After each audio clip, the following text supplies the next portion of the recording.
Ta dash ma erdhi vetëm disa ditë pas një incidenti të rëndë ku Jozi goditi me shuplak gjestin. Si e ke parë këtë incident? Ka qenë një incident ka qenë komplet e paprecedent sigurisht, diçka që nuk e prisnim. Mendoj që Jozi ka pasur një mlef të akumuluar kundrejt gjestit. Nuk mendoj se ka qenë vetëm ajo arsyeja pse ai e goditi gjestin, pra që gjesti shkoi tek dera dhe donte ta përcillte. Në fakt gjesti e ka bërë gjithmonë atë, ka bërë me çdo banor. Nuk e di pse Jozi reagoi në atë formë, por kam përshtypjen se kjo ka qenë. Ai ka pas goxha situata, mendoj që Jozi i ka ngel akoma pikë në zemër që nga situatat e hershme që ka pasur me gjestin dhe para se ai të dilte nga shtëpia, ato ngacmimet që ka pasur shpeshherë kundrejt tij dhe Loredanës. Mendoj se ai mund të çelë me një plan. Mbase me këtë rikthimin e tij ai ka menduar që në fund kur të dalë nga shtëpia, unë mendoj që edhe Jozi deri diku e ka ditur që gjesti e kishte të sigurt finalen, mbase Jozi jo. Dhe mund të menduar që nëse ai do dilte nga shtëpia, gjëja e parë që do bënte do merrte hak dhe mbase ai mori hak në këtë formë. Ka shumë arsye, nuk e di, Jozi është shprehur që nuk po mbante dot më edhe shpërtheu në atë momente. Pra dalin tek ajo që unë thash, ka pasur të kesh një mlef të akumuluar. Gjë që prapë nuk justifikohet sepse nuk mund të ndodhi live për drejt në një televizion kombëtar, ajo sigurisht. Dhe ajo çka më ka shokuar më shumë kanë qenë komentet e shumta që kam lexuar në TikTok rreth mbrojtjes që kishin një pjesë e madhe le të themi përdoruesve të TikTokut që mbronin Jozin, që shprehin që hallalli qoftë që e bëri atë gjë, shumë ja bëri gjestit. Ajo është lloj provokimesh dhe ne e dimë se ku ndodhemi. Është një lojë e gjatë, janë rreth 4 muaj tashmë që Big Brotheri ishte për gjatë gjithë këtyre kohëve dhe na ka dhuruar shumë emocione, shumë situata, qoftë të bukura, por edhe situata të pakëndshme. Por ne e kemi ditur tash me lojën e gjestit që kur ai ka hyrë në bigun e Shqipërisë që gjatë gjithë kohës do provokonte në këtë lloj formash, mbase për të nxjerrë edhe nga vetja. Po kur ti e din që nuk duron dot, ose kur ti e di shumë mirë sepse ti u riktheve tashmë në shtëpi dhe e pe impaktin që gjesti kishte krijuar tek publiku, do t'i kishte marrë parasysh ca gjëra mendoj. Sepse në fund të ditës ai ka dëmtuar dhe imazhin e tij. Vura re që Jozit si duket i kanë hakuar dhe Instagramin, i është mbyllur Instagrami, kur ai mori dhe një rritje të frikshme të ndjekësve për gjatë këtyre 2 ditëve. Si shpjegoj që vetëm pas këtij veprimi Jozi u rrit po themi me followers në Instagram. Pra duket sikur ne si shoqëri nuk bëhemi më me viktimën, po kemi kaluar që mund bëhemi me dhunuesin. Mendoj që edhe ata që kanë ndjekur Jozin, ata 30.000 nuk e di sa ishin, janë karakteri Jozit, mendoj unë. Ne në Shqipëri kemi një problem që nuk dim si popull edhe se çfarë duam, të vëre nga komentet. Në Instagram vëre që gjestin e kanë mbrojtur pafund, në YouTube gjithashtu, ndërsa në Facebook edhe në TikTok ka qenë një mbrojtje e frikshme kundrejt Jozit.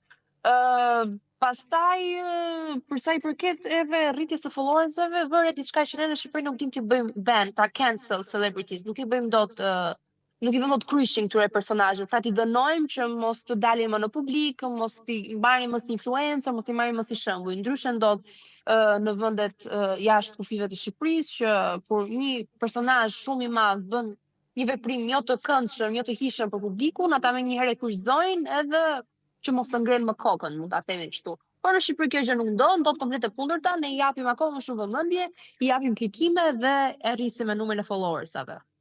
Krisa, nga ajo që thatë ju, po kuptoj që ndoshta Jozi që nga dalje e parë nuk ja fali gjest dhe pastaj u fut aty me idenë që nëse dhe një herë gjesti do sillej ndryshe, atëherë nuk do ja falte dhe do reagonte. Mendoj se ka qenë edhe kjo. Për faktin se në atë formë se si reagoi në fund ditës Jozi po dilte nga shtëpia, loja Big Brother mbaroi dhe 4 ditë është se duhet ta bënte atë gjë, pra pse duhet t'ja jepte atë shuplak. Ai nuk kishte shuplak, por kundra ishte një shpull e fortë, por duhet themi që mua atë mund ta quaj si shpulla e fitores për gjestin, sepse gjesti me atë incident që i ndodhi, pra Jozi i dha fitoren. Jo se gjesti nuk e kishte të vulosur fitoren, po kjo fitore, pra kjo shpull e ngriti edhe më shumë, sepse krijoi edhe një lloj empatie më të madhe te publiku, pra ai zgjoi empatinë tek publiku. Sepse tashmë publiku e do më shumë gjestin dhe ndjeu dhe një lloj keqardhje për të, dhe gjithashtu gjesti ka treguar që me këto situata që ka kaluar, sepse nuk është situata e parë, sigurisht, ka pasur situata me Gertën, Me Xhibanin. shtyrjen që patëm Xhibanin, edhe gjithashtu dhe atë ofendimin e rënd që Jozi i bëri. Plus që vinte nga Big Brother i Kosovës që dha aty Po, me edhe aty ka pasur disa incidente. situata dhe ka treguar gjithmonë, ja kam thënë edhe në shtëpi, tim ka treguar që i një djalë që duron shumë. Pra ai nuk të kundërvije, dhe mbase për këtë arsye, për faktin se ai duron kaq shumë dhe publiku krijon këtë empatinë më të fortë ndaj tij.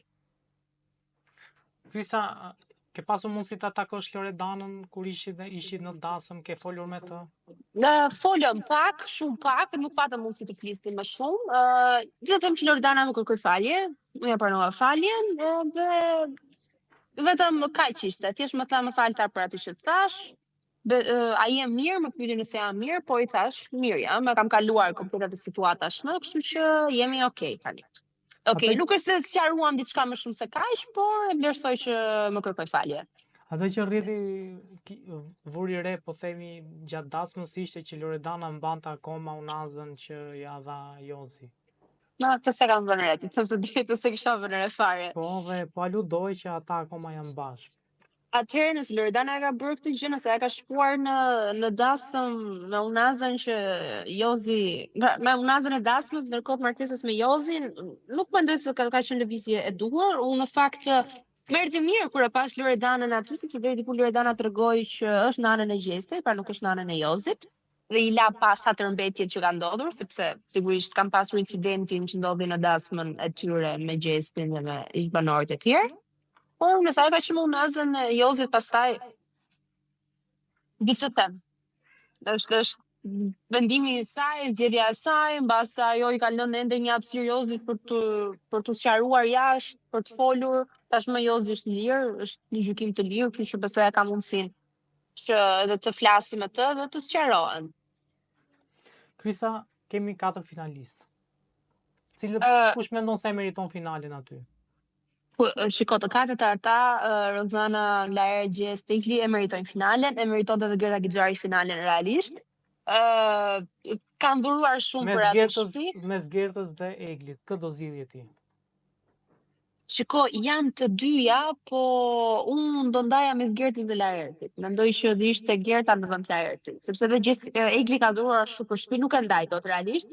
Por ai sa ka dhuruar Gerta, mendoj me situatën që ka pasur me një pjesë madhe banorëve në shtëpi, ndryshe nga Laerti, e meritonte finalen, pak më shumë se Laerti. Ajo që ka mendoj që mund ta ketë penalizuar Gertën, është sepse Gerta nuk dhuroi aq shumë emocione sa dhuruan 4 finalistët e tjerë me historitë e tyre, pra me linjën e jetës. Secili nga ata tregojnë një histori, një ngjarje që i ka ndodhur, po i kanë rrëfyer edhe më parë, dhe para se të jepej klipi me linjën e jetës. Ndryshe nga Gerta që ajo nuk e bëri këtë gjë. Thonë kjo, ajo nuk tregoi një herë një histori të familjes së saj, një histori mbase me partnerin, kanë qenë shumë fragmente të shkurtra që edhe publiku mbase nuk i ka dëgjuar. Ne na ka treguar disa historira të shkurtra kështu, po më shumë kemi parë që të qaj për djem të familjen, po të tregoj diçka rreth tyre jo. Dhe publiku gjithmonë i ka mbështetur, i ka suportuar dhe i ka ngritur shumë lart ta personazhet që kanë treguar diçka për jetën e tyre, gjë që i ka çuar deri në finale. Kë shikon në dyshën e fundit? Në dyshën e fundit, të them drejtë, shikoj Rodana Gjesti. Ta të dy mendoj që do jenë dyshja e fundit në finale. Mendoj që Laerti mund të jetë i pari që do eliminohet, Egli dhe më pas Rozana me Gjestin, dhe në fund unë mendoj dhe dëshiroj që ta fitoj Gjesti. Krisa, kush është fituesi i vërtet i këtij Big Brotheri përveç Gjestit? Po themi nga produksioni, nga ish-banorët, nga banorët, ku di unë? Mendoj që është Egitako, sepse realisht ka sakrifikuar veten e saj për atë lojë, ka dhuruar maksimumin, ka përjetuar emocione, gjëra që le të themi unë e ndjej si vajzë, gjithashtu, edhe mendoj që ajo mund të ishte edhe fituesja. Pastaj nëse do kishte një të dytë,